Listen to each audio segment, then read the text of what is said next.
മമ്മൂട്ടിക്ക് അവാർഡ് കൊടുത്തതൊക്കെ മമ്മൂട്ടിക്ക് അവാർഡ് കൊടുക്കണമെന്നുള്ള ശുപാർശ കാലങ്ങളായി ഇവിടുന്ന് പൊയ്ക്കൊണ്ടിരിക്കുന്നതാണ്. പക്ഷേ ആ കാര്യം ഇതുവരെ പരിഗണിച്ചിരുന്നില്ല, ഇത്തവണ പരിഗണിച്ചു. കാരണം ഇത്തവണയും ആ ഒരു ചർച്ച ഉണ്ടാവേണ്ടതില്ല എന്നുള്ള ഒരു തീരുമാനവും ആലോചനയും ഉണ്ടായിട്ടുണ്ടാവണം. ഇത്തവണയും സംസ്ഥാനം എന്തായാലും ശുപാർശ ചെയ്ത പട്ടികയിൽ മമ്മൂട്ടി ഉണ്ടായിരുന്നു എന്നതാണ്. പക്ഷേ സംസ്ഥാനം ശുപാർശ ചെയ്യാത്തവരാണ് വെള്ളാപ്പള്ളി നടേശനും വി എസ് അച്യുതാനന്ദനും ഒക്കെ.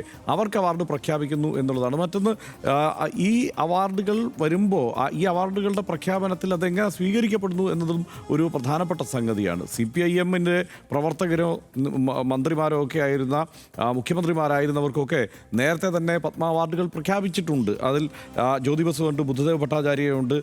അങ്ങനെ അവർ EMS-ന് അവാർഡ് പ്രഖ്യാപിക്കുന്നതിന് മുമ്പ് തന്നെ അദ്ദേഹം വേണ്ട എന്ന് തീരുമാനിച്ചിട്ടുണ്ട്.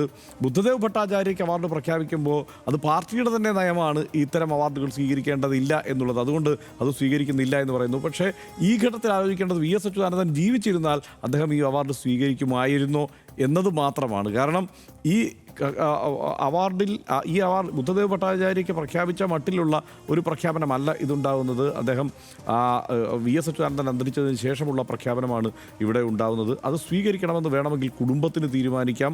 കുടുംബത്തിൻ്റെ തീരുമാനത്തോടൊപ്പം വേണമെങ്കിൽ പാർട്ടിക്ക് തൽക്കാലം നിൽക്കുകയും ചെയ്യാം.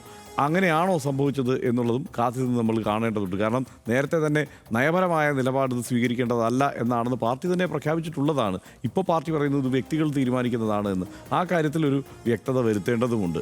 പത്മ അവാർഡുകൾ പ്രഖ്യാപിക്കപ്പെടുമ്പോൾ അതിൽ രാഷ്ട്രീയമുണ്ടെന്ന ആക്ഷേപം ഇന്ത്യയിൽ പണ്ട് മുതൽ നിലനിൽക്കുന്നതാണ്. ഓരോ സർക്കാരുകളും അവരുടെ രാഷ്ട്രീയ താല്പര്യങ്ങൾക്ക് അനുസൃതമായി അവാർഡുകൾ നിശ്ചയിക്കുന്നു എന്ന വിമർശനമാണ് വ്യാപകമായിട്ട് എല്ലാ സമയത്തും ഉള്ളത്. കോൺഗ്രസ് സർക്കാരുകളുടെ കാലത്ത് നെഹ്റു കുടുംബത്തോട് അടുത്തവർക്കാണ് ഇത്തരത്തിൽ അവാർഡ് നൽകുന്നതെന്ന് BJP നിരന്തരം ഉന്നയിച്ചിരുന്നു വിമർശനമായി. BJP അധികാരത്തിലെത്തിയ ശേഷം RSS പശ്ചാത്തലമുള്ളവർക്കും തങ്ങളുടെ രാഷ്ട്രീയത്തെ പിന്തുണയ്ക്കുന്നവർക്കും കൂടുതൽ അംഗീകാരം ലഭിക്കുന്നുവെന്ന വിമർശനവും ശക്തമാണ്. കഴിഞ്ഞ കുറച്ചു വർഷങ്ങളായി അധികം ആരും അറിയാത്ത വ്യക്തിത്വങ്ങൾക്കും എതിർ രാഷ്ട്രീയത്തിൽ വിശ്വസിക്കുന്ന ആളുകൾക്കും അവാർഡ് നൽകുന്ന രീതിയും BJP അവലംബിക്കാറുണ്ട്. ജനകീയത വർദ്ധിപ്പിക്കാൻ ഇത്തരത്തിൽ അവാർഡ് നൽകുന്നത് കാലാകാലങ്ങളായി തുടരുന്ന രീതി തന്നെയാണ്.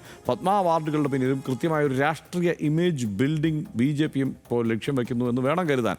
നിയമസഭാ തെരഞ്ഞെടുപ്പ് അടുത്തിരിക്കുന്ന സംസ്ഥാനങ്ങളിലേക്ക് കൂടുതൽ അവാർഡ് നൽകുന്നതിലൂടെ BJP സർക്കാർ ലക്ഷ്യം വയ്ക്കുന്നത് ഇത്തരം ഇമേജ് ബിൽഡിംഗ് ആണെന്നുള്ള ആരോപണം ഉയർന്നെങ്കിൽ തീർച്ചയായും അതിന് മറുപടി നൽകേണ്ടത് BJP സർക്കാർ തന്നെയാണ്.